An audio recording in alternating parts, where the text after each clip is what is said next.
Hello students, my name is Kumari Neha. I am working at Bharati Dasanar Matriculation Higher Secondary School, Arikulam, and the topic for today which we are going to see is from class 9th. The subject is chemistry and the name of the lesson is chemical and its reaction and changes. So this is the second part of this lesson. So now let's see what are all things we are going to study in this chapter. Okay children? So first we are going to see is what is a chemical change. So the correct definition of a chemical change is when one or more substance it is undergoing a chemical change with absorption, or you can call it as liberation of energy, that is absorption of liberation of energy to form a one or no different types of products, that is new products, then they are taking place and then the change is known as a chemical change. Okay. Now when this chemical change is taking place, that time many reactions happen. So there are totally 8 types of reaction. So first in this figure you can see that when A molecule and the B molecule combine together, it is forming a one compound. So what is the name of this reaction? The name of the reaction is chemical combination reaction, because here it is combining. Same way here A and B is together, same way when it is separating, that time there is a separation. So this separation is known as chemical decomposition reaction. Third one, when A, B are together and C is the third person, when the reaction is taking place, A will combine with C and B will be alone. So this reaction is called chemical displacement, because here there is some kind of arrangement going on, right? And here the fourth one is there are two pairs. Now these two pairs are interchanging their partners and the chemical reaction is known as chemical double displacement reaction. Again, displacement reaction can also be known as replacement reaction, right? Now let's come to the fifth reaction. Fifth reaction, here it is a catalytic reaction. Why we are calling it as a catalytic reaction? Because here there is a helper. That helper is known as a catalyst. So here what it is doing is, here AB wants to go to CD. So first they are moving in this path, but because of our catalyst, it will directly go with a shortcut. So this is a catalytic reaction. Then reversible reaction. Reversible means it can be getting back, that is here the reactant will form a product and again the formed product will come back to the reactant place. Thermal dissociation. See students, thermal dissociation is somewhat same as dissociation, but there is a difference here. Here the word thermal is there. Thermal means you have to add heat energy. Same way, and the last is redox reaction. So redox is made up of oxidation and reduction reaction. So here there is redox, that is RED, where reduction is happening. OX is the oxidation, right? So now let's see in details about all these 8 reactions. So first let's see what is direct combination or chemical composition reaction. So here they are combining, okay. So what is the definition of it? So the definition is when two or more element or compounds join together, that time it's known as a chemical combination, because here new product will be formed. So this is the scheme. So scheme is A plus B will give AB. Here combining is taking place, right? So now let's see few examples in this. First example is carbon, oxygen, that is they are two different elements. That is, element is what? Element is an individual particle, that is here carbon means only C, oxygen means only oxygen. When they are both combining together, they will form carbon monoxide. So here we can write that carbon is an element, oxygen is an element, and when it is combining together, it is forming a compound, right? Now let's see the second reaction. In the second reaction, what is happening is, here again C is there, then O2 is there, right? So O2 is what? O2 is a molecule. So when one molecule and one element combine together, it will again form a compound. Compound here is CO2. So here what is the reaction? Here element and molecule will combine together to give a compound, right? Now let's see the third reaction. In the third reaction, what is happening? Third reaction, what we are going to see here is, here CaO. CaO is what? It is calcium oxide. When calcium oxide combined with water, it will give calcium hydroxide. That is, hydrogen has been added here. Okay. So here you can see that the first CaO is a molecule, H2O is a water molecule. When it is combining together, it is giving a compound. So here the compound is calcium oxide, or you can call it as hydroxide here, right? Understood, student? There is one more basic thing in this. When you are combining an element plus an element, that time you will get a compound, and this reaction is a normal reaction, and this reaction is also known as synthesis. SYNTHESIS.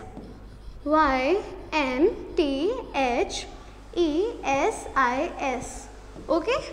Why it is known as synthesis? Because there is a combination of two smaller elements, right? Now let's come to the next reaction. So the next reaction here is chemical decomposition reaction. So decomposition already comes from the name that it's getting decomposed, it is getting separated. So when it is getting separated, the reaction, the formula, or you can call it as what is the correct definition is, when a chemical compound decomposes on heating or absorbing any kind of energy and it forms two or more new substances. Previously it was only one substance, that is, it was a compound. Here there are one or more new substances, then the reaction which is taking place is known as chemical decomposition or deposition reaction. Okay, so students, now let's see what is the scheme in this. So this is the scheme. So what is the scheme? Here AB is a molecule, or you can call it as a compound. When this compound absorbs any kind of energy, it will split. It will split. So when it is splitting, it will split into B and C. So there again we are going to see the three reactions. So first reaction is when you are taking mercuric oxide and you are heating mercuric oxide, this will convert into mercury and oxygen. So here what is happening is, now here what is happening, this is a compound. When this compound is heated, children, anywhere wherever you see a triangle mark above a reaction, that means there the reaction has been heated, or if you are seeing below, that means the reaction has been cooled. Okay, so this is the major thing you should understand in this part. So here what we are doing is, here this compound, when it is heated, it is giving element plus an element, or this O2 you can call it as a molecule as well. Okay, now let's see the second reaction. In the second reaction, here you can see that again when you are taking lead tetraoxide. So why it is called lead tetraoxide? Because there are 4 molecules of oxygen, because that is why it's known as tetraoxide. Okay, now this is a solid which is dark yellow in color. So when you are heating this liquid or this solid, it will split into 2 parts, that is lead oxide and oxygen gas. Okay, so here lead oxide is a compound. So here what is happening is, compound when heated, it will give again a compound plus a molecule or a element. Okay students, now there is a special name given to this reaction, and this here you can see one more final thing, that when you are seeing this type of reaction, here what is happening? Here again a compound when it is heated, what it is heated, that is lead tetraoxide, or you can call it as a hydroxide. When it is heated, that time it will split into lead oxide and it will give a aluminium oxide, or here it is aluminium and oxygen. So when it is heating, that time here this is a compound plus this is a compound, and again it is formed from a compound. So student, this is not lead, this is aluminium. Okay children? So I told you that this reaction is having a name, like in a previous pattern there was a name. So here the name of this reaction, when a compound will give element plus element or element plus molecule, this name reaction is analysis. What it is? Analysis, because in this reaction we are analyzing what are all things it is made up of, right? Now let's see the third reaction. In the third reaction, the scheme is chemical displacement or replacement reaction. So what is the general formula or what is the scheme behind this? Okay, so here you can see that the scheme, and first we will see the definition of that. Okay, when more reactive metal displaces, first students always remember here, the more reactive element or metal is displacing the less reactive. So this I will tell you. Okay, now when this is replacing the lesser reactive in a aqueous salt, aqueous means it's a liquidy salt, it will have a chemical reaction known as chemical displacement or replacement. So here you can see that when A and B combinedly, that is a compound plus an element is there, that time you will get, from here B will attach with C, A will become single, same way here it will become double and it will be BC, right?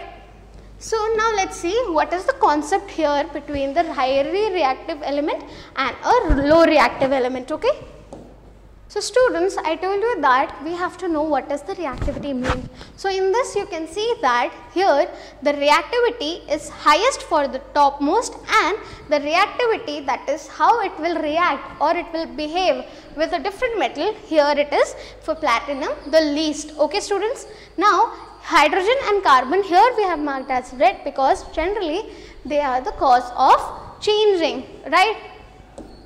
Now let's come here. So in this, what you can see that now we have seen about the metals. Now let's see for the non-metals. In the non-metals, fluorine is highly reactive, that is it is very reactive, it will react with any kind of metal or a non-metal. Same way sulfur, sulfur is very less reactive. So now let's see few examples for that. So first reaction, here you can see that Fe is what children? Fe is iron, I-R-O-N. When iron combined with CuSO4, that is copper sulfate, it will give ferrous sulfate. So here copper is being replaced by iron. So you can ask me why it is replacing, because according to that table here the reactivity of iron is more than that of the copper. So that is why it is replacing. Same way you can ask me, ma'am, can this reaction happen like the reverse reaction? Then I will say you, no children, it will not have, because copper is less reactive, its power is a little less, because iron is having more power, so copper cannot come in front of that and fight. If it cannot fight, it will not replace. So that is why reverse reaction in this is not possible, right? So now let's see this second reaction, and here you can see that this bluish part, when you are adding here, that time the ferrous sulfate, that is the iron sulfate, is getting brown in color, right? Now let's see the next reaction. In the next reaction, here you can see that Ki. What is Ki? Here Ki is potassium iodide. What it is? Potassium, P-O-T, potassium, I'll write like this, iodide, iodide. When this is reacting with chlorine, that is Cl2, it will get reacted. Why? Because see here Cl2, that is C, is having more reaction. It is having more reactivity than iodine. That is why it can replace it and it will become potassium chloride, right? But it is potassium chloride. Here children, only one thing is important, that you should know which element is having more reactivity power or which metal or non-metal is having more reactivity power, right?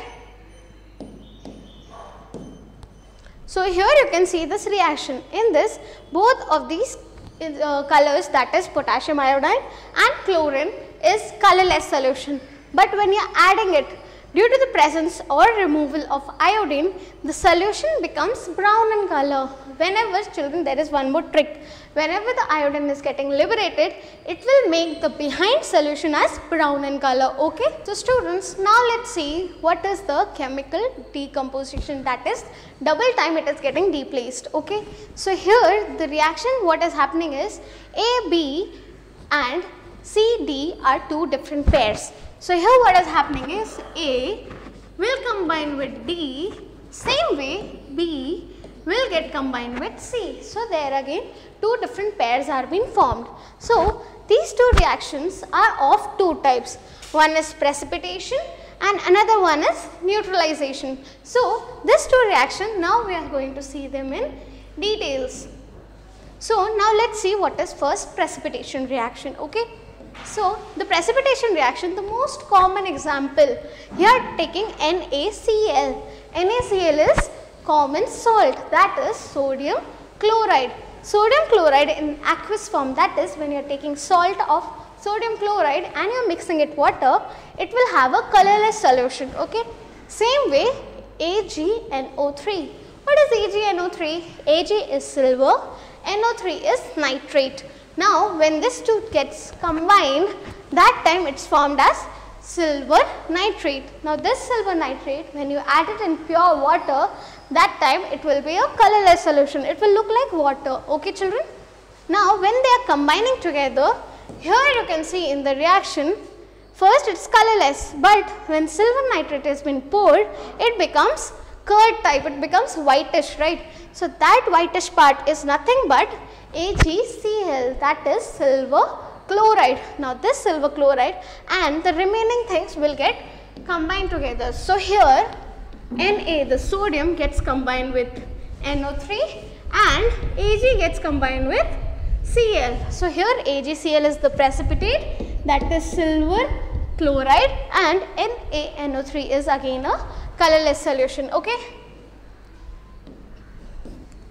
The second reaction in this. So in the second reaction, this sodium hydroxide NaOH, when it combines with copper sulfate, which is blue in color, that time it will form copper hydroxide and sodium sulfate. So in this reaction, here you can see that it is light blue in color. When the solution has been poured, that time see it becomes a little dark blue type, right. So here it is again some curdy, not white, but here it is blue. So same way here what is taking place, sodium gets combined with sulfate, same way copper gets combined with hydroxide and gives copper hydroxide. This copper hydroxide is only giving you a dark bluish color, okay, and sodium sulfate is again a colorless solution. Let's come to the neutralization reaction. So in neutralization, you can see that when you are doing the reaction, that time you will have H2SO4. So it is H2SO4 plus KOH. Now when this reaction is taking place, again here there will be a double displacement. So here hydrogen gets combined with OH, which is H2O, plus it will give potassium plus sulfate. So it is K2SO4. Here K2SO4 is the salt. So in generally in neutralization, what reaction happens is, it is a combination reaction which will give you a salt, that is a neutral reaction, and the major scheme in that is, again HCl is an acid, NH4OH, that is ammonium hydroxide, will give water, that is general. Okay. In neutral reaction you will always get water plus the salt. So here the salt is ammonium chloride, and this is the reaction, right students. So students, I hope you have understood what are all 4 types of reactions we have talked about here. So first one is combination, decomposition, single displacement and double displacement, right? Now what you have to do is, you have to go to the description box, go through the study material, then the self-assessment. Self-assessment will tell you how much you have understood this lesson. I hope you have enjoyed the session. Bye bye.